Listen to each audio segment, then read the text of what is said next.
सो hey guys, welcome back. और आप सभी का स्वागत है एक और नई वीडियो में जहाँ पे हम बाइनोमियल थ्योरम के बारे में डिस्कस करेंगे। ठीक है दोस्तों, इससे पहले मैंने पूरा कॉम्प्लेक्स कंप्लीट करवा दिया, फिर मैं क्वाड्रेटिक सोच रहा था, लेकिन कुछ बच्चों ने कहा कि बाइनोमियल में दिक्कत आ रही है, तो वही हम लोग आज कवर करेंगे। देखिए दोस्तों, बता दूँ बाइनोमियल थ्योरम जो है वो काफ़ी ईजी चैप्टर है, one of the easiest chapter है। और एज अ मतलब इससे डायरेक्ट क्वेश्चन आपको जो देखने को मिलेंगे वो भी बहुत सिंपल क्वेश्चन होते हैं, बहुत ही सिंपल। हम लोग बेसिक कवर करते हुए जाएंगे इस पूरी वीडियो में और सब कुछ आपको मैं डिस्कस करूंगा।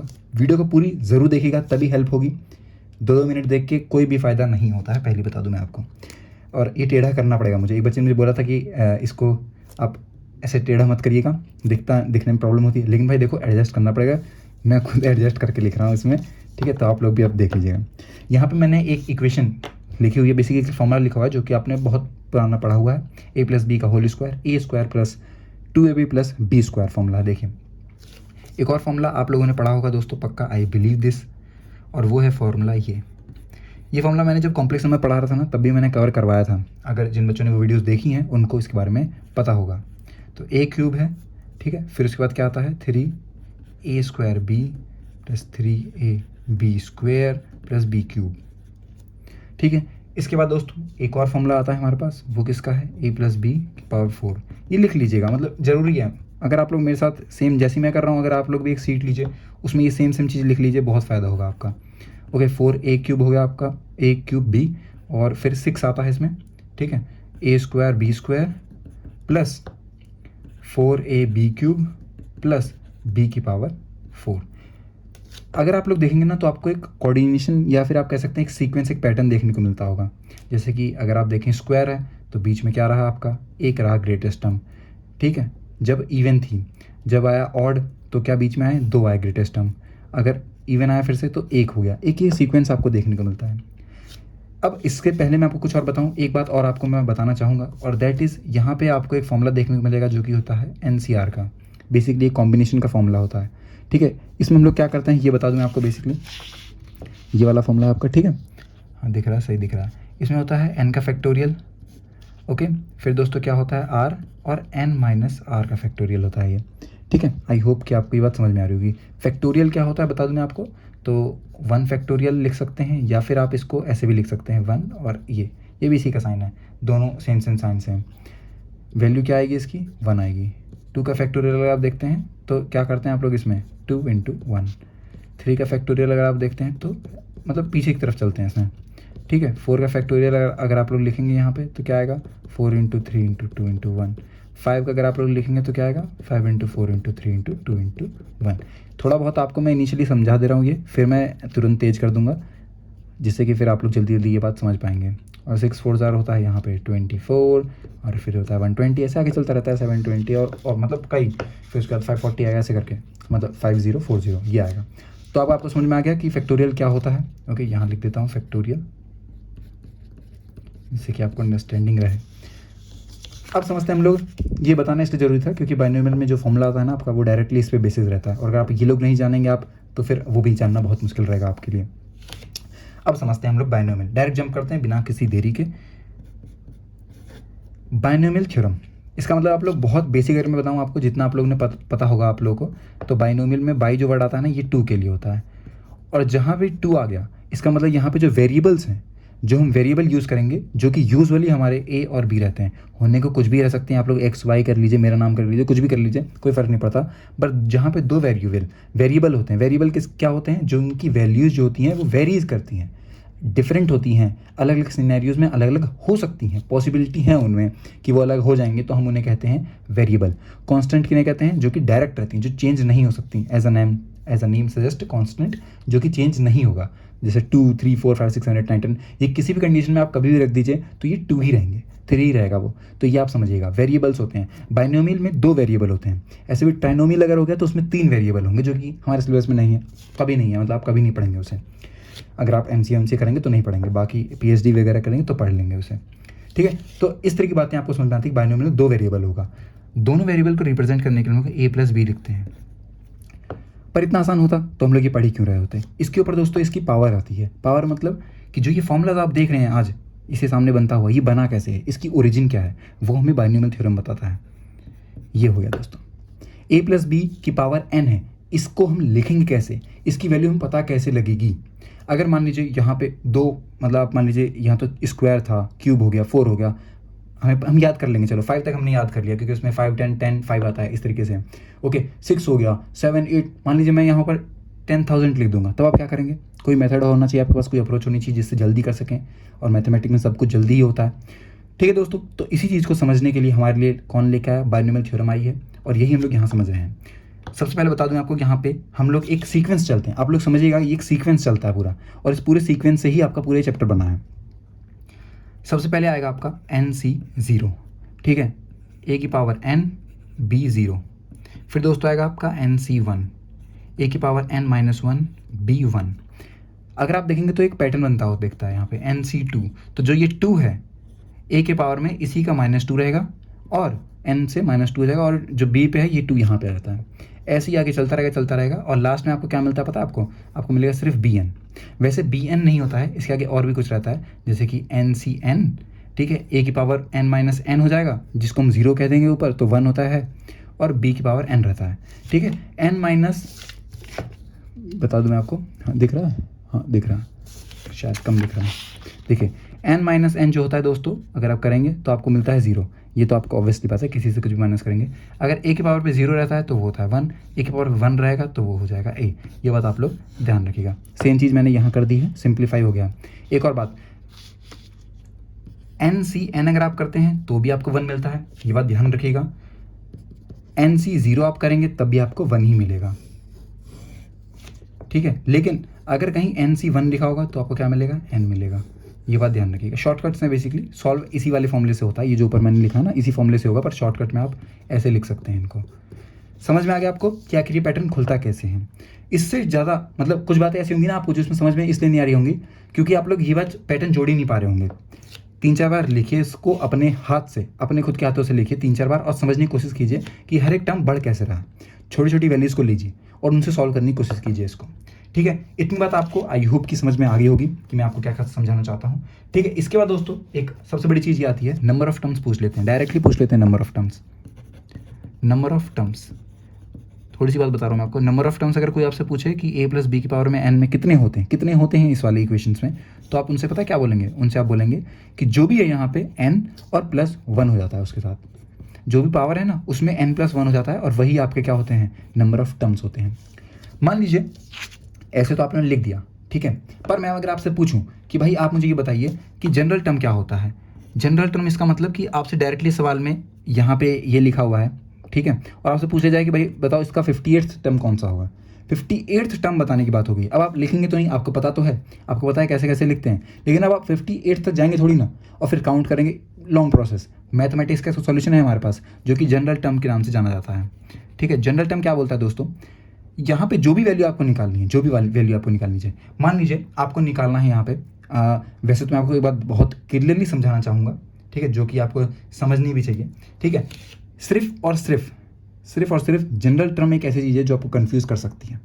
क्यों कर सकती है, क्योंकि बुक्स में 2 तरीके की जनरल टर्म लिखते हैं। मैं जिस पे स्टिक हूँ उसको मैं throughout this journey follow ही करता जाऊँगा, एग्जाम से अब तक हमेशा। आपको भी ऐसे करना है। एक आप लोग फॉर्मूला डिसाइड कर लीजिए, जैसे कि मैं कौन सा यूज़ करता हूँ, एग्जाम्पल से पहले बता दूँ है कौन सा ये, TR+1 NCR A n-r और BR होता है यहाँ पे।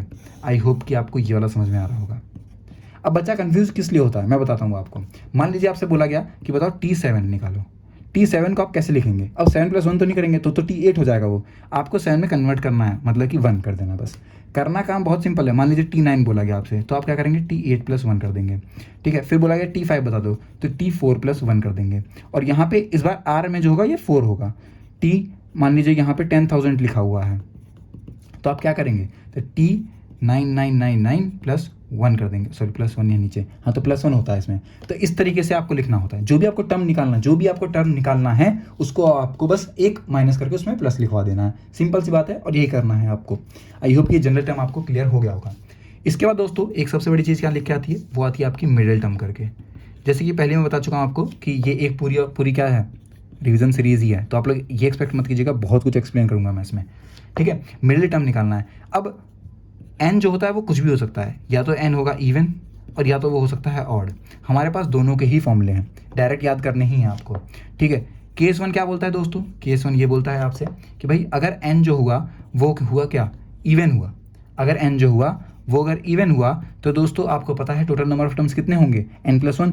तो अगर इवन है तो उसमें टर्म्स क्या होंगे, ऑड होंगे। अगर ऊपर मान लीजिए, आप यहाँ पे बताता हूँ मैं आपको, इधर साइड लिख देता हूँ। मान लीजिए यहाँ पे a + b की पावर यहाँ 2 है, 2 क्या है, 2 एक इवन है। तो इसमें टोटल टर्म कितने होंगे, टोटल टर्म्स कितने होंगे, वो होंगे आपके n+1 यानी कि 2 + 1 यानी कि 3। और 3 क्या है, वो है एक ऑड नंबर। समझ में आया आपको। अगर यहाँ पे a + b की पावर पे 4 लिखा है तो टोटल नंबर ऑफ टर्म्स कितने होंगे, 4 + 1 यानी कि 5 होंगे टोटल नंबर, और जो कि एक ऑड है।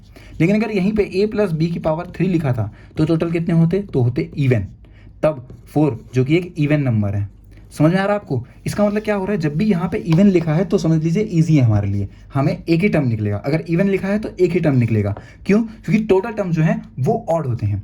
और जब एक निकलेगा तो आपको पता है कि अगर 3 में से आपको निकालना है तो ये वाला आपका एक टर्म हो जाता है, ठीक है। केस 2 हमारा क्या निकल के आता है दोस्तों, ये बता दूं मैं आपको। केस 2 हमारा ये निकल के आता है कि अगर n जो है वो क्या है, वो एक ऑड है। अगर ऑड है दोस्तों तो इसका मतलब टोटल टर्म्स कितने होंगे, वो होंगे इवन में। और इवन अगर कोई डिजिट है बेसिकली तो उसका मिडिल टर्म में 2 मिडिल टर्म आते हैं, ठीक है। पहला जो होगा वो आपका होगा n+1/2th टर्म, ठीक है। दूसरा इसके बाद वाला ही होता है, लिखने को बेशक आप यहाँ 3 लिख लीजिए, कुछ भी लिख लीजिए, ठीक है। पर इसका बाद वाला जो रहता है, मान लीजिए अगर ये 5 है तो ये 6 रहेगा, मान लीजिए ये अगर 7 है तो ये रहेगा 8, मान लीजिए 9 है तो ये रहेगा 10। तो ये उसके बाद वाला ही रहता है, एक आप निकाल लेंगे, दूसरा वाला उसके बाद वाला ही रहता है। आई होप कि अब आपको ये बात जो है वो समझ में आ रही होगी, ठीक है। बहुत जल्दी जल्दी हम लोग कवर करने की कोशिश में लगे हैं, अच्छी बात है, ये होना भी चाहिए, ठीक है। अब आता है यहाँ पे बहुत ज़्यादा सवाल इससे पूछे जाते हैं, और वो है कोफिशिएंट बताने के लिए। कोफिशिएंट बताने के लिए दोस्तों हमसे क्या पूछा जाता है यहाँ पे कि बता दीजिए कोफिशिएंट ऑफ x की पावर z। z क्या है, पावर में है बेसिकली, इसका कोफिशिएंट बताना है आपको in the expansion of basically a + b की पावर n, ठीक है दोस्तों। इसमें आपको बताना है कि x की पावर z पे क्या रहेगा।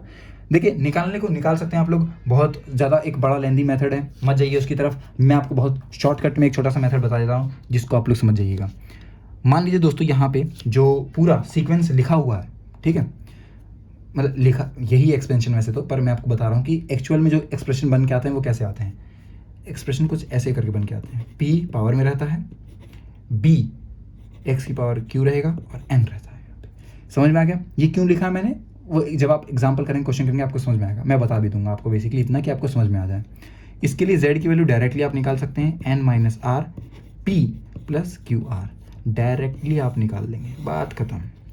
z क्या है जो आपको निकालने के लिए बोला गया है, जो भी आपको बोला ये तो गिवन होगा आपके लिए, ठीक है। और हाँ, जहाँ कहीं अगर इंडिपेंडेंट टर्म लिखा होता ना, कहीं कई बार आपने क्वेश्चन पढ़ा होगा इंडिपेंडेंट टर्म लिखा है कहीं, तो इसका मतलब पता क्या है, इसका मतलब ये बोला गया है कि इस x के पावर 0 है, बस ये है इंडिपेंडेंट टर्म, जिसमें ये आ ही नहीं रहा। मतलब समझ गए आप लोग, कहीं पर भी लिखा है इंडिपेंडेंट टर्म तो इसका मतलब समझिए z जो है वो 0 है उस टाइम पे।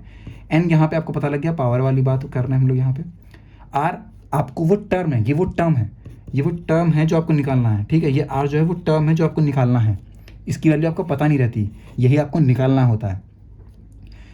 p क्या है, ये x की पावर पे है, x की जो पावर रहेगी वो p रहती है। अगर दी गई है, मतलब यहाँ पे कुछ 2 3 5 4 6 कुछ भी लिखा है तो लिख दीजिए, अदरवाइज 1 लिख दीजिए। q जो है वो b की पावर पे रहता है, कि b के साथ जो पावर है वो क्या है। समझ में आ गया आपको। आई होप कि आपको अभी ये बात समझ में आ गई होगी। एक और बात दोस्तों, इससे जो भी r की वैल्यू निकलेगी, जो भी r की वैल्यू निकलेगी, मतलब जब आप सॉल्व करेंगे इसको तो कोई ना कोई आपकी एक ना एक r की वैल्यू ज़रूर निकल के आएगी, ठीक है। तो जो भी आपकी r की वैल्यू निकल के आती है ना, वो डायरेक्टली ऐसे पुट नहीं होती जैसे आप सोच रहे हो कि पुट हो जाती है वो। तो मान लीजिए जैसे कि आपकी r की वैल्यू यहाँ पे निकल के आती है, एग्जाम्पल हम ले लेंगे, ठीक है। एग्जाम्पल में r की वैल्यू आपकी निकल के आती है 9, तो टर्म कौन सा होगा पता है आपको, आपका टर्म होगा 10, t 9 + 1, ये होता है आपका टर्म, ठीक है। अगर मान लीजिए r की वैल्यू निकल के आई 8, तो आपका टर्म कौन सा होगा 9, t 8 + 1। मान लीजिए r के लिए आपकी निकल के आई 900, तो आपका टर्म कौन सा होगा, आपका टर्म होगा 99901, इस तरीके से। समझ में आ गया आपको। तो ये वाली बात आप लोग समझ जाइए, ये आपका कहाँ से, ये और इसी सवाल पूछेंगे, मैक्सिमम सवाल आपके इसी से आने वाले हैं। आई होप कि अब आपको ये वाली बात समझ में भी आ रही होगी, ठीक है। इसके बाद दोस्तों मैं बताऊँ आपको बेसिकली सबसे ज़्यादा इंपॉर्टेंट क्या, इंपॉर्टेंट ही कवर कर रहा हूँ मैं, और मैंने सब कुछ लिखा हुआ है बेसिकली अपने में कि इंपॉर्टेंट है क्या क्या क्या पढ़ना ही है हमें, ओके। वही बात हम लोग सिर्फ पढ़ेंगे जो कि आपके एग्जाम में पूछी जा रही हैं, उनके अलावा हम कुछ नहीं पढ़ेंगे। और ये जो मैं बता रहा हूँ भाई, इनके नोट जरूर बना लीजिएगा। एक है दोस्तों numerical greatest term, numerical greatest term in the expansion a plus B की पावर n। इस एक्सपेंशन में यहाँ पूछा गया है कि numerical greatest term, numerical greatest term जब मैं आपसे यहाँ बात कर रहा था ना कि ग्रेटेस्ट क्या होगा, तो ये 2, ये 3, ये 6 हो गया मतलब बेसिकली, तो ये न्यूमेरिकली ग्रेटेस्ट टर्म है। अगर पूछे न्यूमेरिकली ग्रेटेस्ट टर्म इनमें से कौन सा, तो आप बोलेंगे 6 है। समझ गए आप लोग, ऐसे ही आपसे डायरेक्टली सवाल पूछते हैं। ठीक है, बहुत वैसे इसकी थ्योरम पूरी मैंने लिखी हुई है, पूरा सॉल्व मेरे पास सब कुछ है, बिल्कुल बेस्ट एकदम। ठीक है, वो अभी नहीं दूंगा आपको, बाद में मिल जाएगा आपको, अभी नहीं, अभी कन्फ्यूज हो जाओगे आप। और वो ये है दोस्तों, आप लोगों को n-r+1 अपॉन r हो गया ये, और b/a समझ में आ गया, is greater than equal to 1। यहाँ से जो भी आपकी r की वैल्यू आएगी वो सेम जैसे हमने यहाँ पुट किया था ना, उसी तरीके से आपको पुट भी करनी है। ठीक है, tr+1 पे आप उस r की वैल्यू पुट कर देंगे और वैल्यूज अपनी निकाल देंगे। यही आपका एक ग्रेटेस्ट टर्म होगा। अब यहाँ पे ग्रेटर देन 1 लिखा है, आप एक वैल्यू निकाल रहे होंगे ना, तो एक सॉलिड वैल्यू निकल के आएगी। एक क्या निकल के आएगा, एक यहाँ पे आपका नेचुरल नंबर ही निकल के आएगा। नेगेटिव होगा तो ऑब्वियसली कोई मतलब नहीं पड़ता है, 0 आ जाएगा तो नो टर्म हो जाएगा, नेगेटिव हो जाएगा तो नो टर्म हो जाएगा। तो ये बात आप लोग समझ के रखिएगा। ठीक है, आई होप कि आपको समझ में आ गया होगा। इसके बाद क्या आता है हमारे लिए सबसे ज़्यादा इंपॉर्टेंट, इसके बाद हमारे लिए सबसे ज़्यादा इंपॉर्टेंट बात ये आती है दोस्तों की प्रॉपर्टीज़। हमने ये जो मैंने बताई है ना, वो बेसिकली लोग प्रॉपर्टीज़ में लिखवा देते हैं, पर मैंने आपको डायरेक्टली बता दी जिससे कि आपका फ़ायदा हो जाएगा। ठीक है, हाँ एक और बात बहुत इंपॉर्टेंट बात है ये वाला जो सवाल है ना, ये अक्सर पूछा गया है। और वो ये पूछा गया ना, कई बार आपसे क्वेश्चन पूछते हैं कि बताओ एंड से ये कौन सा टर्म होगा, एंड से ये कौन सा टर्म होने वाला है ना। जैसे मान लीजिए पूछा गया कि 14 टर्म निकालना है, लेकिन एंड से आपको 14 टर्म निकालना है। अब उसमें कन्फ्यूजन ये हो जाती है, स्टार्टिंग का ए बी इन सब में बहुत कन्फ्यूज होता है बच्चा। इससे बढ़िया मैं आपको बता रहा हूँ, अगर a+b(n) ये एक एक्सपेंशन है, इसमें बोला गया कि pth टर्म निकालना है कहाँ से, फ्रॉम दी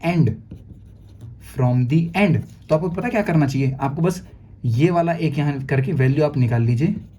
ठीक है, और आप स्टार्टिंग से निकाल दीजिए फिर सिंपली, बस आ गया आंसर आपका। ये होता है, आप इसकी वैल्यू निकालेंगे ना, वही आएगा। जो pth टर्म पीछे से होगा वो यही टर्म आगे से भी होगा, तो जो भी यहाँ पे वैल्यू निकल के आएगी वो आपकी राइट वैल्यू हो जाएगी। ठीक है दोस्तों, आई होप कि अब आपको ये वाली बात भी समझ में आ गई होगी। इसके बाद दोस्तों वैसे तो ज़्यादा कुछ है नहीं, क्वेश्चंस हैं अलग अलग तरीके के, और वही बात है सबसे इंपॉर्टेंट तो क्वेश्चंस ये रहते हैं। हाँ, एक है एनी इंडेक्स का फॉर्मूला, ये भी एक लिख दे रहा हूँ मैं, क्योंकि अब दोस्तों टाइम जो है ज़्यादा हो रहा है और इतनी स्टोरेज है नहीं। एनी इंडेक्स आप लोग जल्दी जल्दी लाइक सब्सक्राइब कीजिए, थोड़ा पैसा आएगा तो नई नई चीज़ें खरीदेंगे और आपको बताएंगे कैसे कैसे पढ़ते हैं। एनी इंडेक्स का दोस्तों ऐसे है हिसाब किताब, 1+ ये हो गया, ठीक है, 1n+x हो गया। ठीक है, पैटर्न समझिए, पैटर्न पूरे मैथमेटिक्स पता है आपके पैटर्न्स पे काम करती है। अगर मैं आपको बहुत जेन्युइनली बताऊं तो पूरा मैथमेटिक्स जो आपके पैटर्न पे काम करता है। जो जितना जल्दी पैटर्न पकड़ेगा, जो जितना जल्दी चीज़ें देखेगा, वो उतनी जल्दी ही होशियार बनेगा और वही फिर क्वेश्चन सॉल्व कर पाता है। समझ में आ गया आपको। यहीं पे अगर इसका जनरल टर्म पूछ लिया जाए, भाई बता दो जल्दी जनरल टर्म बता दो, तो क्या लिखेंगे हम, वही tr+1 ही लिखेंगे। n-1 n-2 ऐसे जाएगा, कहाँ पे जाएगा, n-r+1 अपॉन और फैक्टोरियल x की पावर r। ये इसका क्या हो गया, nth टर्म हो गया। ठीक है दोस्तों, तो यही थी सारी बातें जो कि आपको जाननी ज़रूरी थी। अगर कुछ और रह गया होगा, वैसे तो नहीं रहा है जहाँ तक मेरे को लग रहा है, क्योंकि मैंने अपनी पूरी कॉपी देख डाली है और मुझे नहीं लग रहा है कि अभी तक मैंने कुछ भी मिस किया है। बाकी क्वेश्चन आंसर्स हैं और ये मैं डिस्कस कर लूँगा आप लोगों के साथ। अगर आप लोग का सपोर्ट ज़्यादा अच्छा रहेगा तो मैं क्वेश्चन आंसर भी डिस्कस करूँगा। ठीक है दोस्तों, पर बाकी अभी तक के लिए इतना ही था और दिख रहा होगा, आई होप आपको नहीं दिख रहा है। क्या बात कर रहे हैं आप लोग को, दिख कैसे नहीं रहा है, इसकी तो दिखना चाहिए भाई, ओ भाई दिख जा भाई, हाँ ये दिख रहा है ना, बस इतना ही आपके लिए काफ़ी है। ठीक है दोस्तों, तो आई होप कि आपको वीडियो अच्छी लगी होगी। अच्छी लगी तो लाइक कीजिए, सब्सक्राइब कीजिए। मिलते हैं नेक्स्ट वीडियो में, तब तक के लिए have a nice day and take care.